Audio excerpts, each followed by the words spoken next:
Merci à vous tous. Je suis naturellement ravi d'être ici ce soir. C'est une très belle occasion pour moi pour chercher de partager avec vous quelques réflexions sur la situation très particulière qu'on est en train de vivre. Quand Yves Perrier m'avait appelé, franchement, je n'aurais jamais imaginé qu'on se trouvait dans cette situation. Une situation dans laquelle on est tous dans l'instabilité, l'inquiétude, le point d'interrogation, qui va décider, où va-t-on décider, quand est-ce qu'on va décider sur les questions du Brexit. On lit les journaux. J'étais il y a quelques jours à une rencontre ici à Paris, tout près d'ici, dans laquelle le président de la République française s'est laissé échapper que le Brexit va être un Brexit hard. Et c'était la nuit, et c'était 11 h du soir. Quelqu'un a raconté au Financial Times cette expression, et le matin après, le marché du Japon a commencé à taper sur le pound d'une façon... Donc on est dans une situation dans laquelle la volatilité et surtout le fait qu'on est sans précédent dans la situation du Brexit. C'est ce point, le premier que je voudrais avec vous entamer. On est sans précédent et donc on ne sait pas réellement quelle sera la façon dans laquelle chacun des deux interlocuteurs va agir. Premièrement, on ne sait pas, et c'est assez compliqué de comprendre, quelle sera l'attitude des pays européens. Et ça, c'est le premier point que je voudrais, avec vous, sur lequel je voudrais chercher à réfléchir avec vous. Il y a déjà un tout petit problème, qui est celui du rôle primaire dans la négociation. Vous savez qu'en vérité, on parle du Brexit, mais ce sont deux questions qui sont théoriquement et juridiquement séparées entre elles. Elles sont liées par un paragraphe de l'article 50 du traité de Lisbonne, mais elles sont séparées. La première question, c'est « how to get out ». Et la deuxième question, c'est « how to reshape ». Et les deux questions sont complètement différentes. Une question est réglée par l'article 50 du traité de Lisbonne, c'est la question de la sortie. Mais puis il y a la question qui est très importante pour nous tous, pour vous tous, qui est la question de quelle sera la relation entre la Grande-Bretagne sortie et l'Union européenne. La fameuse question du passeport financier, la fameuse question du marché unique. Et les deux questions sont liées par un paragraphe, si vous le lisez, c'est je pense un des sommets de l'ambiguïté juridique dans laquelle parce que c'est un paragraphe dans lequel on dit tout, le contraire de tout, mais à la fin on fait comprendre que pour la sortie, ce sera plutôt le Conseil européen. Et pour le reshape, ce sera plutôt la Commission européenne. Mais on sait très bien que les deux institutions ont une relation différente avec le Royaume-Uni. Dans le Conseil européen, il y a beaucoup d'alliés du Royaume-Uni. Alors que la Commission européenne, elle sera menée sur ce sujet par quelqu'un que la presse britannique a tout de suite vu comme, disons, pas l'ami le plus cher de la City. Et la Commission va donc jouer un rôle qui sûrement sera le rôle du négociateur, un négociateur fort. En plus, on est dans un moment où l'on voit les deux armées qui se sont mises sur le camp. Donc on a des deux côtés les négociateurs qui ont été choisis du côté britannique, qui sont les négociateurs là aussi les plus redoutables. On n'a pas choisi les plus mous.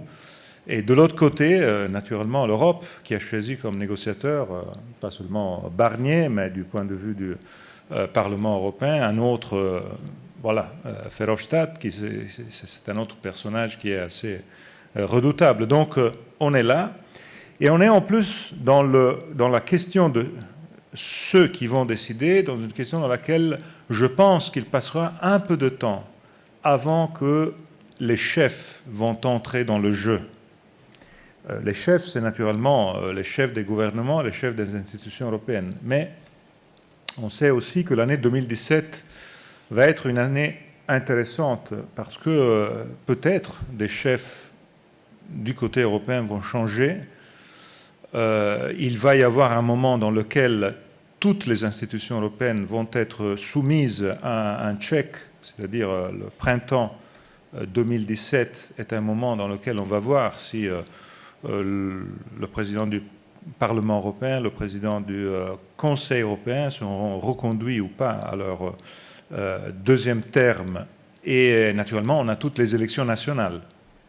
France, Pays-Bas, peut-être pas l'Espagne, mais sûrement l'Allemagne.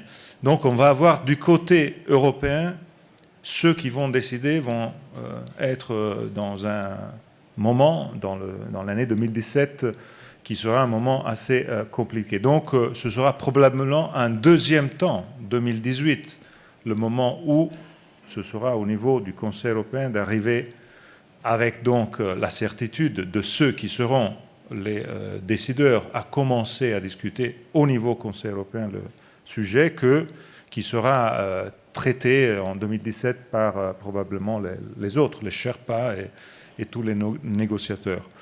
En sachant en plus, et là je viens du côté britannique, que j'ai un peu d'expérience politique, très peu d'expérience politique, mais une expérience politique forgée dans un pays dans lequel la politique a de la vivacité, de la créativité. On ne nous fait manquer absolument rien. Mais je suis venu en France, j'ai démissionné du Parlement italien pour venir à Paris à la tête de l'École des affaires internationales de Sciences Po. J'ai vu qu'en France aussi les choses sont amusantes. Et ce soir, je pense qu'on va s'amuser probablement. Il y a une espèce d'italianisation mais il vous manque les Italiens. Du côté britannique, je vois une situation dans laquelle mon expérience m'amène à penser que c'est assez facile imaginer que du côté des Tories, il va y avoir une forte tentation d'aller aux élections nationales.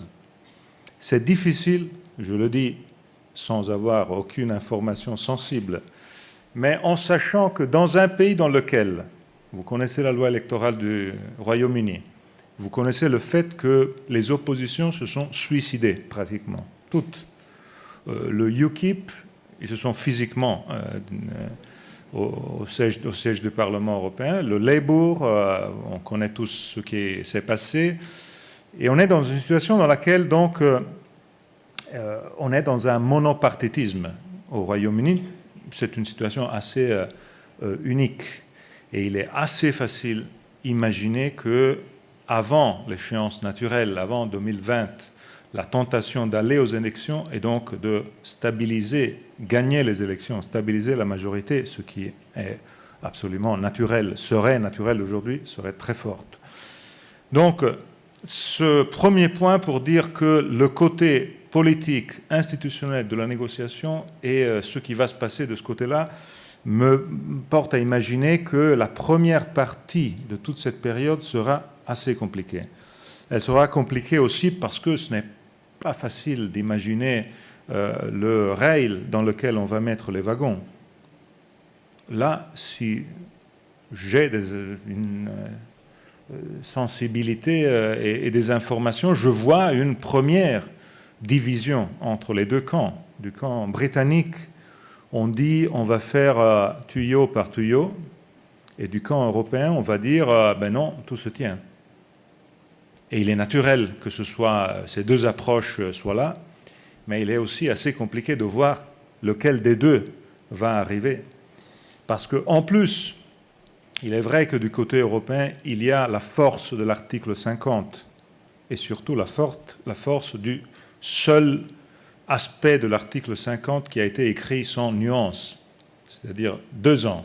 Et là, on ne peut pas nuancer les 2 ans, c'est 2 ans. Le reste est très nuancé, très comme ça, mais là, il y a les 2 ans. Donc, dans 2 ans, ce sera game over, parce que c'est très difficile à imaginer qu'un un consensus à l'unanimité au sein du Conseil européen puisse amener à reporter. Et en plus, reporter, c'est impossible politiquement, pour une raison très simple. En juin 2019, il va y avoir les élections du Parlement européen.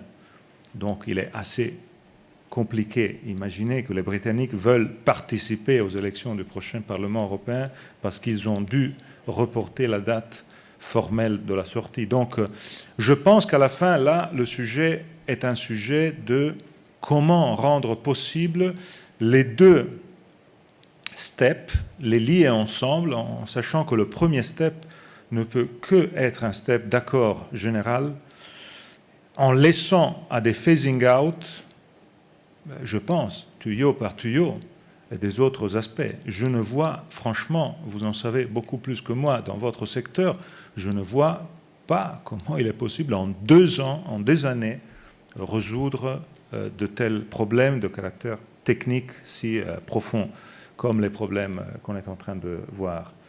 Donc, tout ça pour dire que, une chose que tout le monde sait, cette question va nous accompagner pour des années et des années.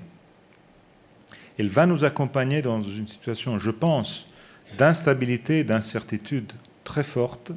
En plus, la presse britannique est pleine aujourd'hui, ce matin, de la question financière, qui est une question sérieuse, parce que si l'électorat britannique comprend tout d'un coup qu'il doit payer 20 milliards d'euros pour sortir comme ticket de sortie, et ce qui n'était pas clair, disons, dans la discussion préalable, évidemment, c'est un changement des aspects qui est assez compliqué et qui va rendre encore plus compliqué toute la discussion. Dans tout ça,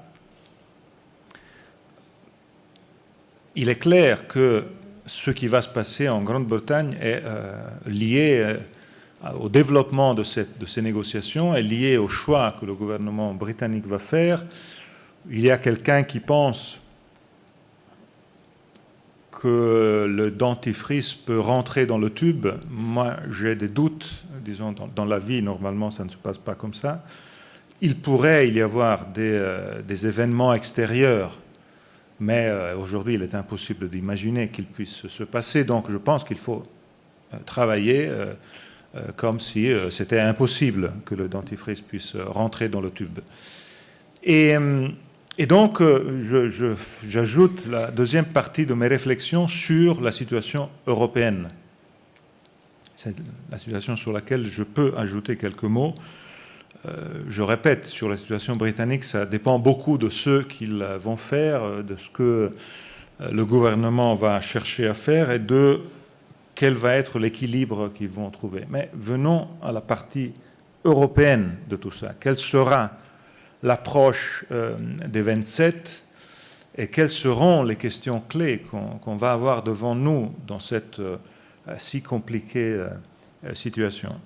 Bon, la première est naturellement la question de comprendre si la relance de l'Union à 27 dépend ou pas de la façon dans laquelle le divorce est géré. Ça, c'est, je pense, la première grande question. Et là, je pense qu'il est nécessaire, qu'il serait nécessaire, et je n'ai pas encore compris si ce sera comme ça ou pas, que les leaders européens soient bien clairs là-dessus. Et clarté veut, je suis resté très positivement frappé. On a été, quelques-uns d'entre nous, auditionnés par une commission ad hoc que le Sénat français a créée et a demandé à M. Raffarin de gérer. Et on a été auditionnés. Et moi, j'étais tout de suite après un jeune politicien français qui est Valéry Giscard d'Estaing, qui a dit la sienne. Et j'ai trouvé très lucide ce que le président Giscard a dit, parce que je le partage complètement. Et c'est-à-dire, il faut, la première question politique au niveau européen aujourd'hui est celle de séparer nettement les deux questions. Si on laisse un lien entre les deux questions, je répète, la question de qu'est-ce que les 27 doivent faire? Quel est l'agenda aujourd'hui des 27? Et comment gérer cette très difficile et longue question du divorce? On va rester coincé sans avoir la possibilité de trouver des solutions. Donc, la première grande question politique est celle d'être très net dans cette séparation. Et donc, de dire, ce divorce doit être géré, c'est très compliqué, il y a un aspect technique énorme dans tout ça, c'est une task force et une partie nationale et communautaire qui doit faire ce choix, qui doit gérer cette partie-là. Mais puis, il y a l'autre côté de la question. Et l'autre côté est beaucoup plus compliqué, peut-être plus important même, parce que c'est le côté de dire le vote des Britanniques a eu un impact, non pas seulement en Grande-Bretagne, mais en Europe et dans le monde, qui allait au-delà du vote même des Britanniques sur eux-mêmes. Ça a été un vote de rejet qui a diminué l'idée européenne dans le monde et parmi les citoyens européens. Je le mettrai comme ça, puisqu'on sait tous que les Britanniques, il y en aura sûrement ici, je m'excuse si je ne suis pas trop poli dans tout ça, mais je veux dire des choses de grande considération. Les Britanniques sont très concrets. Quand ils ont décidé, quand l'Europe est partie, ils ont dit « ça ne marche pas, on ne va pas y aller ». Puis ça a marché, et ils ont commencé à dire « on veut y aller parce que ça marche ». Et là, il y a eu un petit problème qui s'appelait Général de Gaulle pour quelques périodes. Mais quand l'obstacle a été... ils sont entrés parce qu'ils avaient compris que ça marchait. Et ils ont eu un référendum avec une large majorité pour entrer. Aujourd'hui, ils sont sortis, et donc le message qu'ils font passer au monde est on est sortis parce qu'on comprenait que ça ne marchait plus. Et ce message subliminal, net, est un message très fort qui est passé dans beaucoup de milieux, qui est passé hors de l'Union européenne, qui est, je pense, le message le plus redoutable. Et c'est pour ça que je crois que du côté des 27, aujourd'hui, il est absolument nécessaire que la relance soit une relance très concrète, urgente, et avec des cibles, des missions qui soient des missions qui nous donnent la possibilité de toucher ces cibles et d'avoir ces résultats. Donc, de ne pas élever la barre trop haute, parce que sinon on ne la passe pas, et il faut la passer. Mais en même temps, il faut que ces cibles soient très claires. Donc il faut, je pense qu'au niveau européen, et je termine là-dessus, il y a tout de suite l'idée qu'il y a quelques-unes des questions essentielles que l'Europe à 27 doit aujourd'hui régler, qui doivent être réglées, et que les citoyens et tous les milieux européens et le reste du monde doivent voir qu'on les a réglés. On ne doit pas faire comme on a fait beaucoup de fois, qu'on annonce des choses, et puis on fait encore des réunions, puis on se tourne en arrière et on a vu que ce qu'on a annoncé, rien n'a été fait. Et là, je pense que la première des questions est la question de comment comprendre que l'euro n'est pas là pour être en condition de tenir une prochaine, j'espère, improbable crise ou tempête financière. Je crois qu'on est tous très préoccupés par le fait qu'il y a beaucoup d'aspects qui ne sont pas encore complètement réglés par les traités et la boîte à outils qu'on a mis en place en 2012 et 2013. Il y a un rôle European Stability Mechanism et un rôle Banking Union. De mon point de vue, ils ne sont pas complétés.